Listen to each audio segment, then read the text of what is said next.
ओम शांति।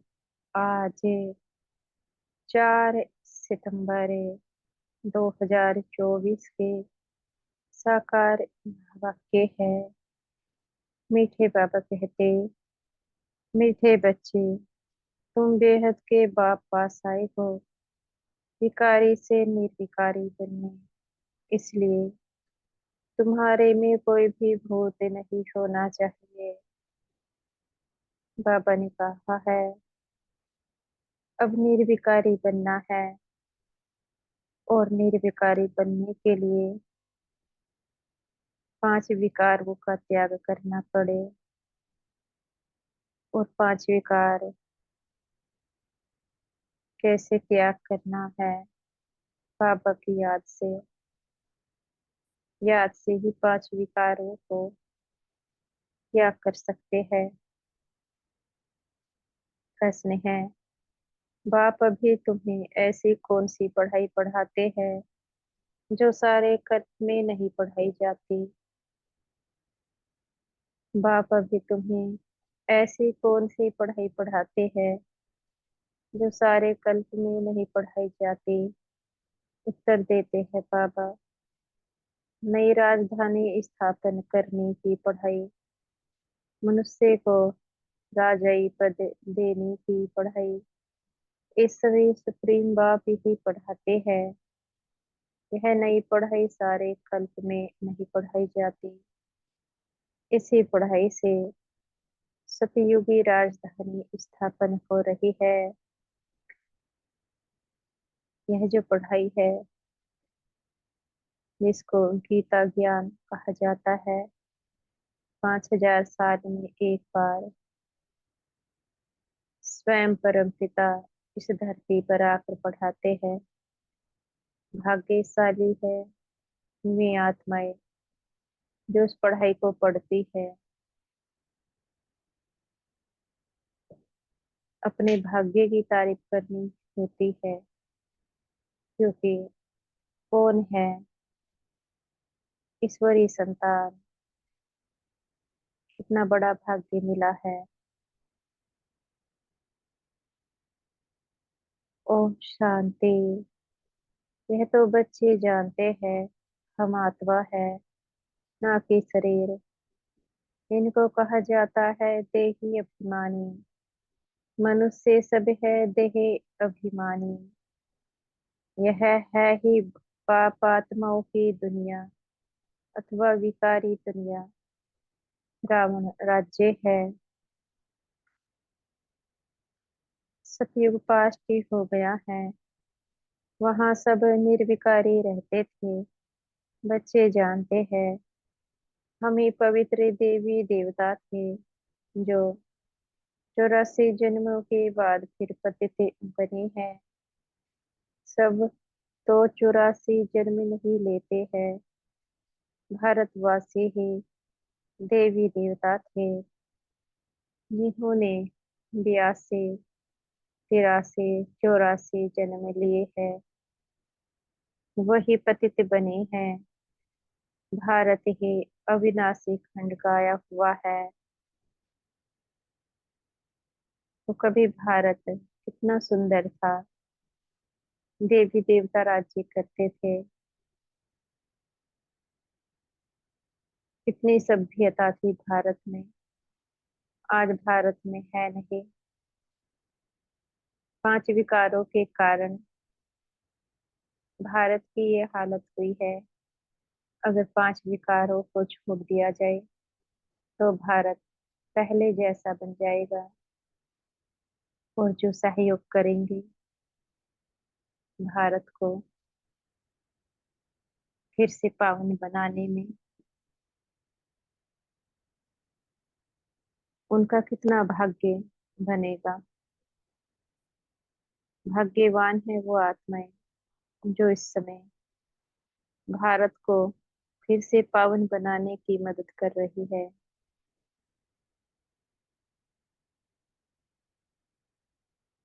जब भारत में लक्ष्मी नारायण का राज्य था, तब इसे नई दुनिया, नया भारत कहा जाता था। अभी है पुरानी दुनिया, पुराना भारत, वह तो संपूर्ण निर्विकारी थे, कोई विकार नहीं थे। वह देवताएं ही 84 जन्म ले अभी पतित बने हैं। काम का भूत, क्रोध का भूत, लोभ का भूत, यह सब कड़े भूत है। इनमें मुख्य है देह अभिमान का भूत। रावण का राज्य है ना, यह रावण है भारत का आधा कल्प का दुश्मन। जब मनुष्य में 5 विकार प्रवेश करते हैं, इन देवताओं में यह भूत नहीं थे। फिर पुनर्जन्म लेते लेते इनकी आत्मा भी विकारों में आ गई। तुम जानते हो, हम जब देवी देवता थे तो कोई भी विकार का भूत नहीं था। सतयुग त्रेता को कहा ही जाता है राम राज्य, द्वापर कलयुग को कहा जाता है रावण राज्य। यहाँ हर एक नर नारी में 5 विकार है। तो बाबा ने कहा, सतयुग त्रेता है राम राज्य, द्वापर कलयुग है रावण राज्य। कैसे सिद्ध करें? हमें पीछे जाना होगा। जैसे कि श्री राम जी का राज्य दिखाते हैं, अब उसमें सुख तो था ही नहीं। ना श्री राम जी को सुख, ना सीता जी को सुख, ना श्री राम जी के परिवार वालों को सुख। दुख ही दुख था। उसमें ना कोई स्त्री सुखी थी, ना कोई पुरुष सुखी था। तो राम राज्य कहाँ हुआ?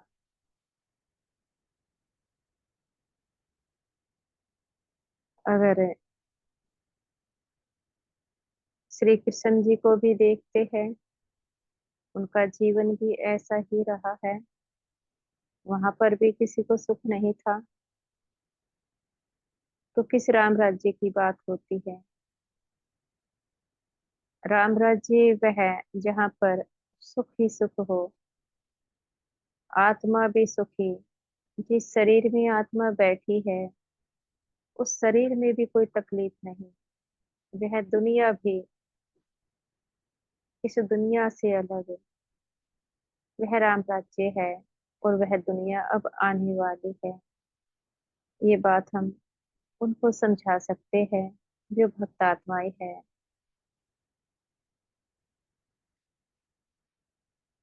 बाबा कहते हैं,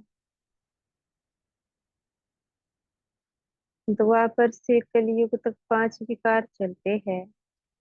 अब तुम पुरुषोत्तम संगम युग पर बैठे हो, बेहद के बाप के पास आए हो विकारी से निर्विकारी बनने के लिए। निर्विकारी बन अगर कोई विकार में गिरते हैं, तो बाबा लिखते हैं, तुमने काला मुंह किया, अब गोरा मुंह होना मुश्किल है।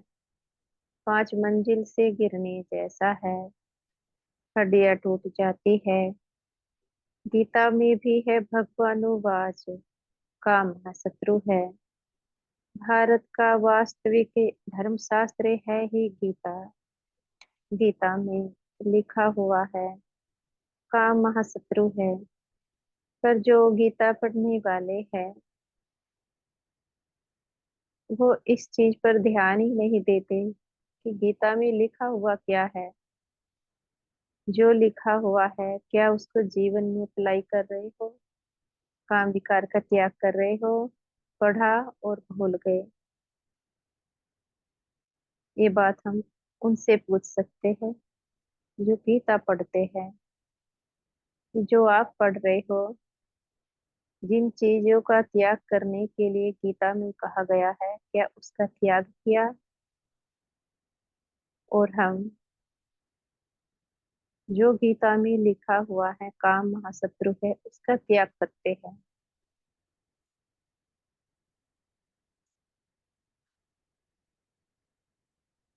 हर एक धर्म का एक ही शास्त्र है, भारतवासियों के तो ढेर शास्त्र है, उसको कहा जाता है भक्ति। नई दुनिया से तो प्रधान गोल्डन एज है, वहां कोई लड़ाई झगड़ा नहीं था। बड़ी आयु थी, एवर हेल्दी वेल्दी थे। तुमको स्मृति आई, हम देवताए बहुत सुखी थे।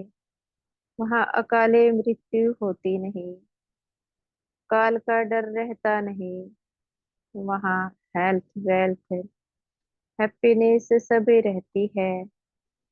नरक में हैप्पीनेस होती नहीं, कुछ ना कुछ शरीर का रोग लगा रहता है। यह है अपार दुखों की दुनिया, वह है अपार सुखों की दुनिया। बेहद का बाप दुखों की दुनिया थोड़े ही रचेंगे। बाप ने तो सुख की दुनिया रची है। जब इस समय के पिता अपने बच्चों को अच्छे से अच्छा घर बना करके देते हैं, जो कलयुगी मनुष्य है, तो क्या भगवान बाप अपने बच्चों को ऐसी दुनिया देगा जिसमें दुख ही दुख हो।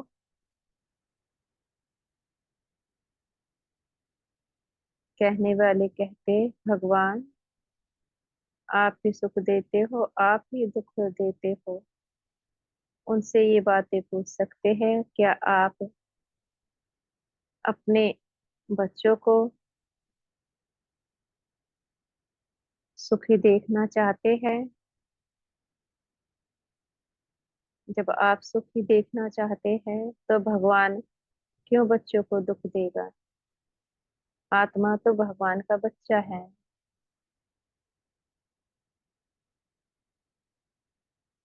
ये रावण राज्य आया तो उनसे दुख अशांति मिली।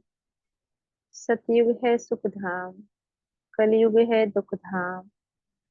विकार में जाना गोया, एक दो पर काम कटारी चलाना। मनुष्य कहते, यह तो भगवान की रचना है ना, परंतु नहीं, भगवान की रचना नहीं, यह रावण की रचना है। भगवान ने तो स्वर्ग रचा, वहां काम कटारी होती नहीं। ऐसे नहीं, दुख सुख भगवान देता है। तो इस समय मनुष्य बुद्धि ऐसी हो चुकी है, एक पुरुष कई कई शादियां करता है, अनेक बच्चे पैदा करता है, फिर कह देते हैं भगवान दे रहा है। विकार करते रहते हैं, बच्चों के जन्म होते रहते हैं। तो भगवान ऐसे गंदे कर्म कराएगा बच्चों से कि ढेर सारे बच्चे पैदा करो, ढेर सारी शादियां करो। भगवान का कितना नाम गंदा किया है यहाँ पर।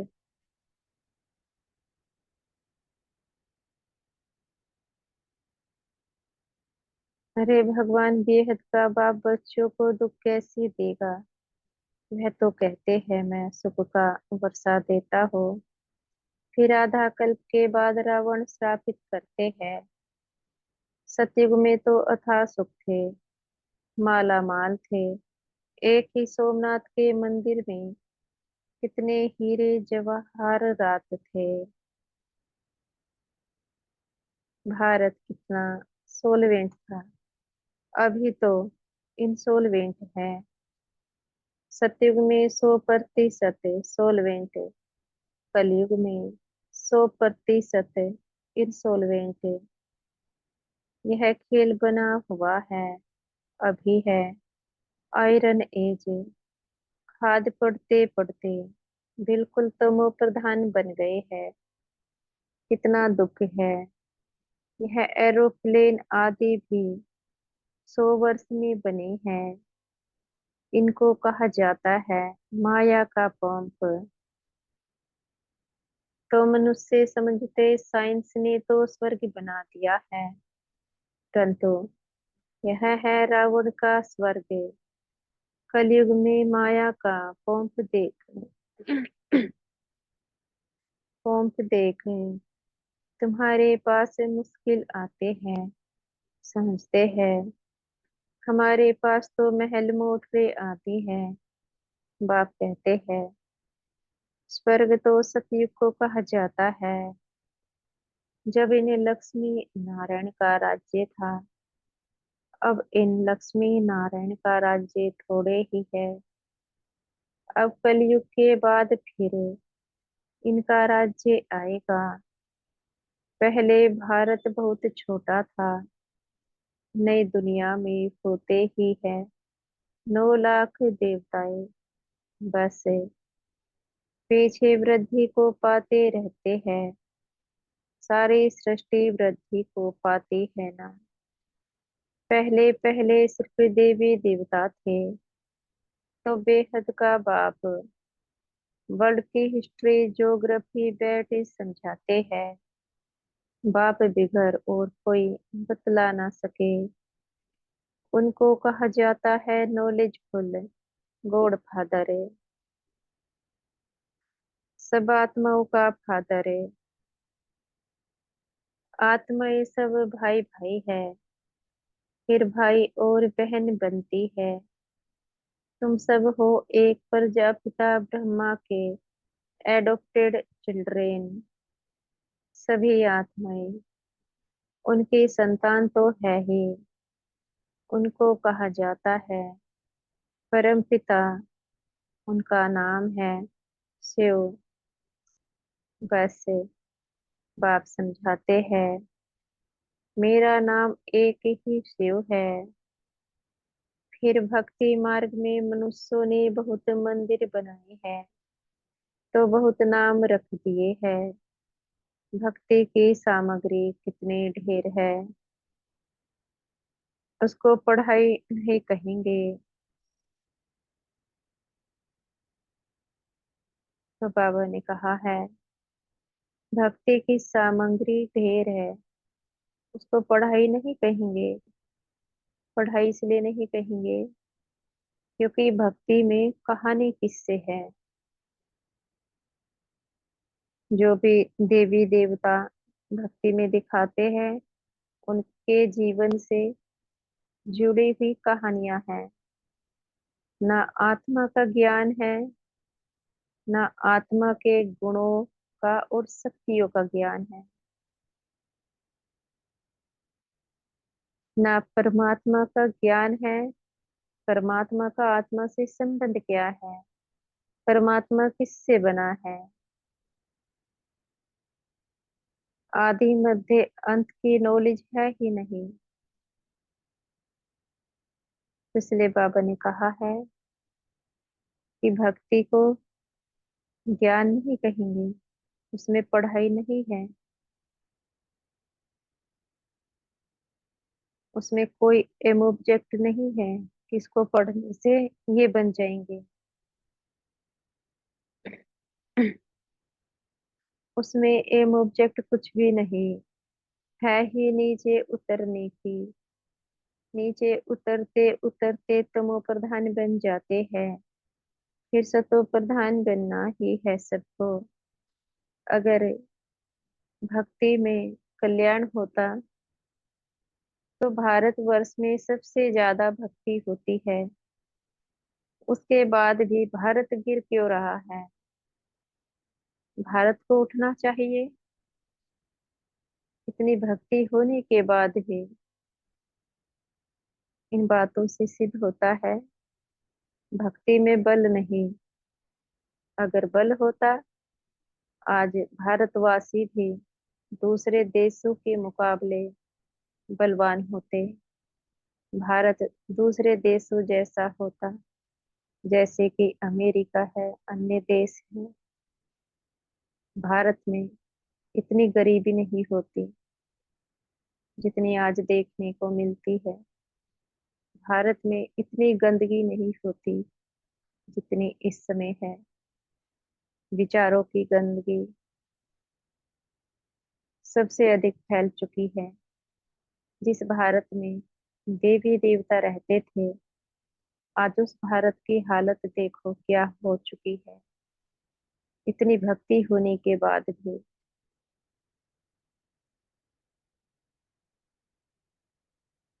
इन बातों को हम उनसे पूछ सकते हैं जो भक्त आत्माएं हैं। बाबा कहते हैं, तुम सतो प्रधान बनकर स्वर्ग में आएंगे, बाकी सब सतो प्रधान बन शांति धाम में रहेंगे। यह अच्छी रीति याद करो। बाबा कहते हैं, तुमने हमको बुलाया है बाबा, हम पतितों को आकर पावन बनाओ। तो अब मैं सारी दुनिया को पावन बनाने आया हो। मनुष्य समझते हैं गंगा स्नान करने से पावन बन जाएंगे। गंगा को पतित पावनी समझते हैं। कुएं से पानी निकला, उसको भी गंगा का पानी समझे स्नान करते हैं। गुप्त गंगा समझते हैं। तीर्थ यात्रा पर वह कोई पहाड़ी पर जाएंगे, उसको भी गुप्त गंगा कहेंगे। इसको कहा जाता है झूठ, गोड़िज क्रोध कहा जाता है। बाकी राउंड राज्य में सब है झूठ बोलने वाले। गॉड फादर ही सचखंड स्थापन करते हैं, वहां झूठ की बात नहीं होती। देवताओं को भोग भी शुद्ध लगाते हैं। अभी तो है आसुरी राज्य, सतयुग त्रेता में है ईश्वरीय राज्य। जो अभी स्थापन हो रहा है, ईश्वर ही आकर सबको पावन बनाते हैं। देवताओं में कोई विकारी होता नहीं, यथा राजा रानी तथा प्रजा सब पवित्र ही होते हैं। यहाँ सब है पापी, कामी, क्रोधी। नई दुनिया को स्वर्ग और इसको नरक कहा जाता है। नरक को स्वर्ग बाप के सिवाय कोई बना ना सके। यहाँ सब है नरकवासी पतिते, सतयुग में है पावन। वहां ऐसे नहीं कहेंगे कि हम पतित से पावन होने के लिए स्नान करने जाते हैं। यह वैरायटी मनुष्य सृष्टि रूपी झाड़ है, बीज रूप है भगवान। वही रचना रचते हैं, पहले पहले रचते हैं देवी देवताओं को। फिर वृद्धि को पाते पाते इतने धर्म हो जाते हैं। पहले एक धर्म, एक राज्य था, सुख ही सुख था। मनुष्य चाहते भी है विश्व में शांति हो। वह अभी तुम स्थापन कर रहे हो, बाकी सब खत्म हो जाएंगे, बाकी थोड़े रहेंगे। यह चक्र फिरता रहता है। अभी है कलयुग अंत और सतयुग आदि का पुरुषोत्तम संगम युग। इसको कहा जाता है कल्याणकारी पुरुषोत्तम संगम युग। कलयुग के बाद सतयुग स्थापन हो रहा है। तुम संगम पर पढ़ते हो, इसका फल सतयुग में मिलेगा। यहाँ जितना पवित्र बनेंगे और पढ़ेंगे, उतना ऊंचे पद पाएंगे। ऐसी पढ़ाई कहाँ होती नहीं। तुमको इस पढ़ाई का सुख नई दुनिया में मिलेगा। अगर कोई भी भूत होगा तो एक तो सजा खानी पड़ेगी, दूसरा फिर वहां कम पद पाएंगे। जो संपूर्ण बन औरों को भी पढ़ाएंगे तो ऊंच पद भी पाएंगे। कितने सेंटर्स हैं, लाखों सेंटर से हो जाएंगे। सारे विश्व में सेंटर से खुल जाएंगे। पाप आत्मा से पुण्य आत्मा बनना ही है तुम्हारी एम ऑब्जेक्ट भी है। पढ़ाने वाला एक शिव बाबा है, वह है ज्ञान का सागर, सुख का सागर। बाप ही आकर पढ़ाते हैं, यह नहीं पढ़ाते।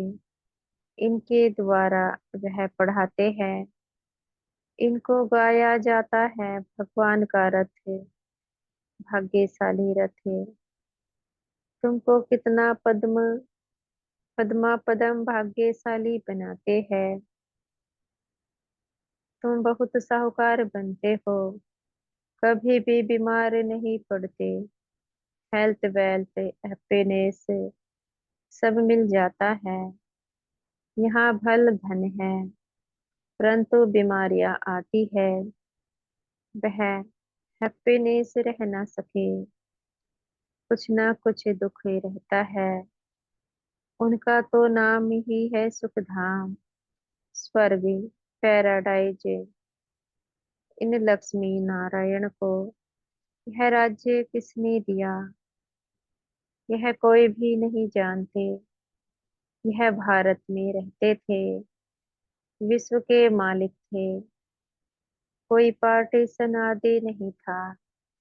अभी तो कितने पार्टीशन हैं, रावण राज्य है, कितने टुकड़े टुकड़े हो गए हैं। हम कैसे सिद्ध करें यह रावण राज्य है।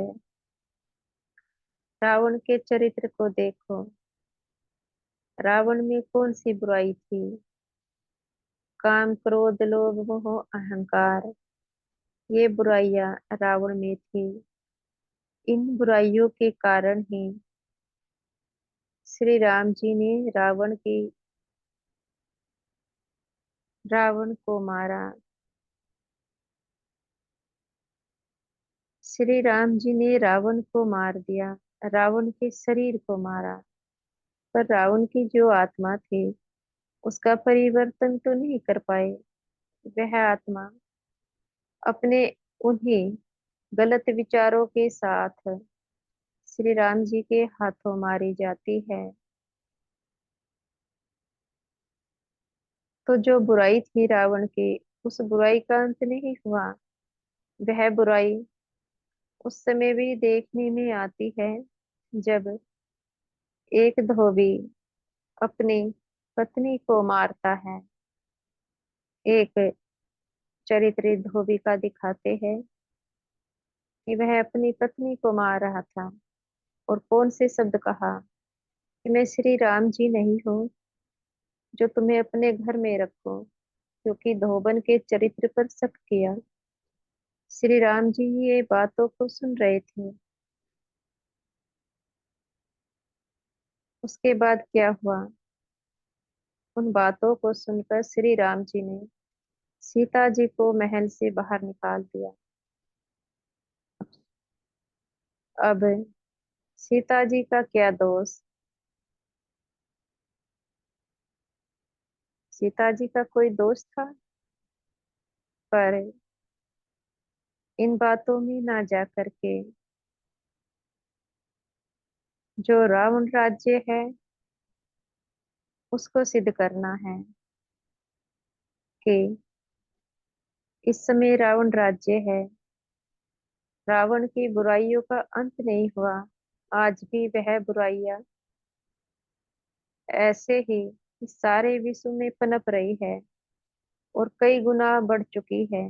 रावण में इतनी बुराई थी भी नहीं जितनी इस समय बढ़ चुकी है। अगर रावण के चरित्र को देखते हैं, इस समय का मनुष्य, उसका चरित्र देखो, और रावण का चरित्र देखो। उसका चरित्र इस समय के मनुष्य से कहीं अधिक अच्छा था। इस समय का जो मनुष्य है, वह एक कन्या, उसकी पवित्रता को भी खराब कर देता है। कम से कम रावण, उसमें यह बुराई तो नहीं थी। तो इन बातों से सिद्ध होता है रावण राज्य गया नहीं है।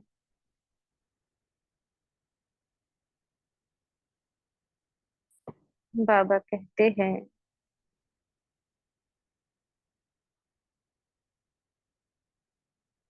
रावण राज्य है, कितने टुकड़े टुकड़े हो गए हैं, लड़ते रहते हैं। वहां तो सारे भारत में इन देवी देवताओं का राज्य था।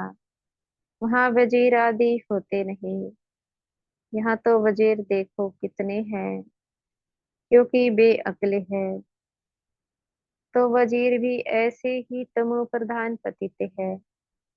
पतित को पतित मिले, कर कर लंबे हाथ, कंगाल बनते जाते हैं, कर्जा उठाते जाते हैं। सतयुग में तो अनाज फल आदि बहुत स्वादिष्ट होते हैं। तुम वहां जाकर सब अनुभव करके आते हो। सूक्ष्म वतन में भी जाते हो तो स्वर्ग में भी जाते हो। बाप कहते हैं, सृष्टि चक्र कैसे फिरता है। पहले भारत में एक ही देवी देवता धर्म था, दूसरा कोई धर्म नहीं था। फिर द्वापर में रावण राज्य शुरू होता है। अभी है विकारी दुनिया। फिर तुम पवित्र बन निर्विकारी देवता बनते हो। यह स्कूल है। भगवानुवाच मैं तुम बच्चों को राजयोग सिखलाता हूँ। तुम भविष्य में यह बनेंगे। राजाई की पढ़ाई और कहीं नहीं मिलती। बाप ही पढ़ाकर नई दुनिया की राजधानी देते हैं। सुप्रीम फादर, टीचर, सतगुरु एक ही शिव बाबा है। बाबा माना जरूर वर्षा मिलना चाहिए। भगवान जरूर स्वर्ग का वर्षा ही देंगे। रावण जिसको हर वर्ष जलाते हैं, यह है भारत का नंबर 1 दुश्मन। रावण को हर वर्ष जलाते हैं और हर वर्ष पुतले को लंबा करते जाते हैं। क्यों पुतले को लंबा करते जाते हैं? क्योंकि बुराइयां बढ़ती जाती है। बुराइयां बढ़ने के कारण रावण के पुतले को बड़ा बना देते हैं।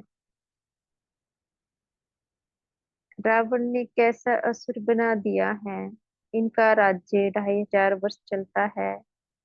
तुमको बाप कहते हैं, मैं तुमको सुखधाम का मालिक बनाता हूँ। रावण तुमको दुखधाम में ले जाते हैं। तुम्हारी आयु भी कम हो जाती है। अचानक अकाले मृत्यु हो जाती है।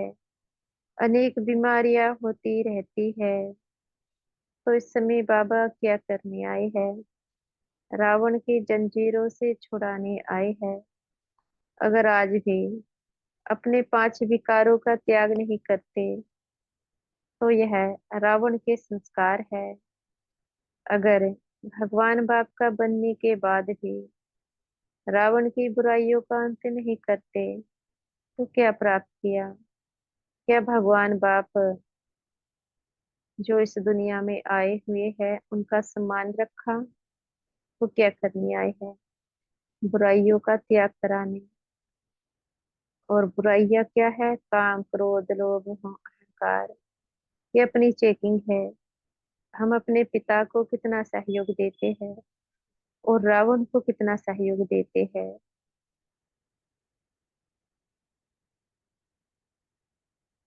वहां ऐसी कोई बात नहीं होती।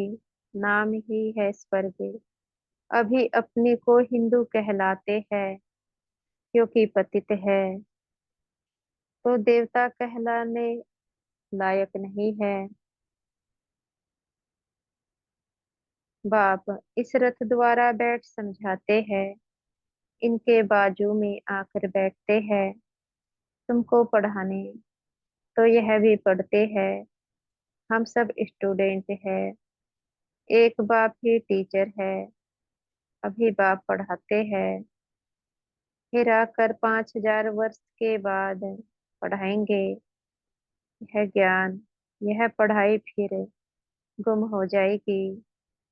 पढ़कर तुम देवता बनी। 2500 वर्ष सुख का वर्षा लिया। फिर है दुख, रावण का श्राप। अभी भारत बहुत दुखी है। यह है दुख धाम। पुकारते भी है ना, पतित पावन आओ, आकर पावन बनाओ। अभी तुम्हारे में कोई भी विकार नहीं होना चाहिए। परंतु आधा कल्प की बीमारी कोई जल्दी थोड़े ही निकलती है। उस पढ़ाई में भी जो अच्छी रीति नहीं पढ़ते वह फेल हो जाते हैं। जो पास विद ऑनर होते हैं वह तो स्कॉलरशिप लेते हैं। तुम्हारे में भी जो अच्छी रीति पवित्र बन और फिर दूसरों को बनाते हैं, तो यह प्राइज लेते हैं। माला होती है 8 की, वह है पास विद ऑनर। फिर 108 की माला भी होती है, वह माला भी सिमरी जाती है। मनुष्य इसका रहस्य थोड़े ही समझते हैं। माला में ऊपर में है फूल, फिर होता है डबल दाना मेरो। स्त्री और पुरुष दोनों पवित्र बनते हैं। यह पवित्र थे, यह पवित्र थे ना, स्वर्गवासी कहलाते थे।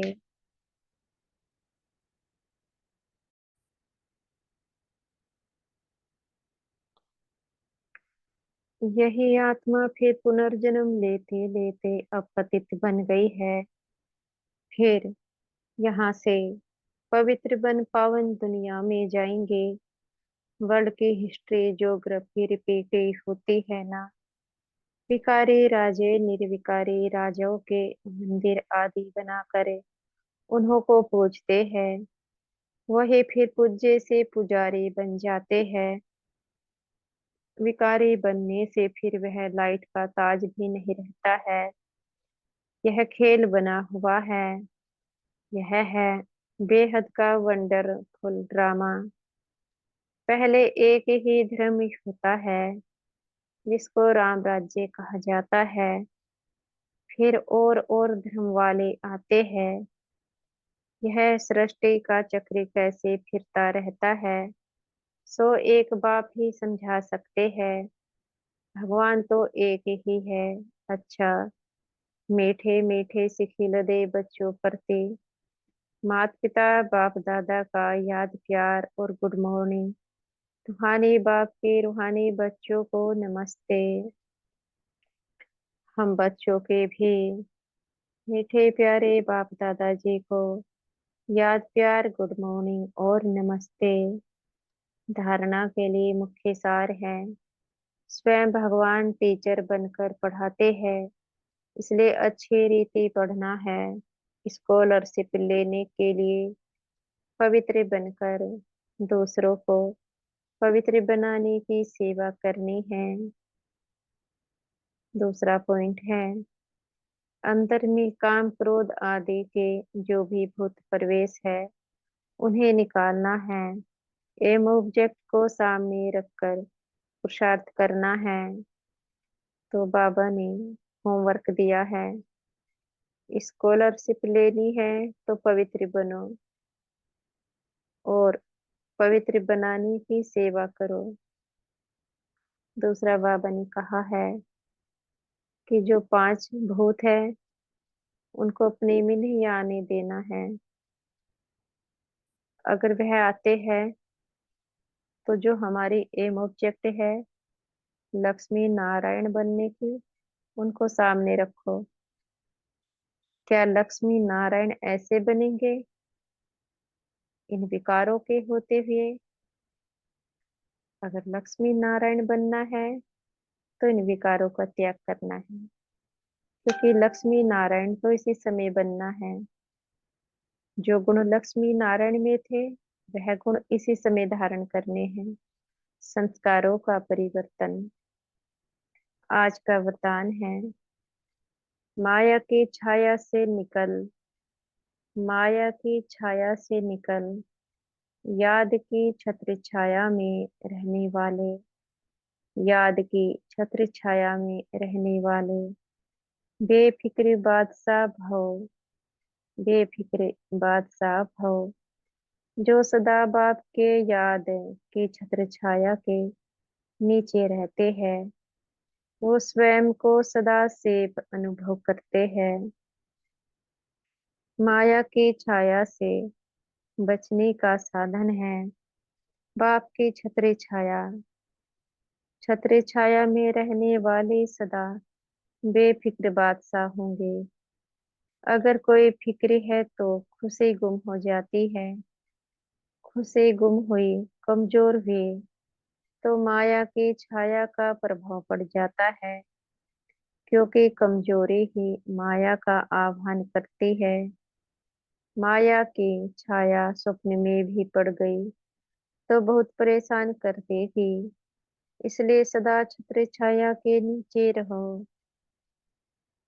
आज का स्लोगन है, समझ के स्क्रू ड्राइवर से अलबेलेपन के लूज स्क्रू को टाइट कर सदा अलर्ट रहो।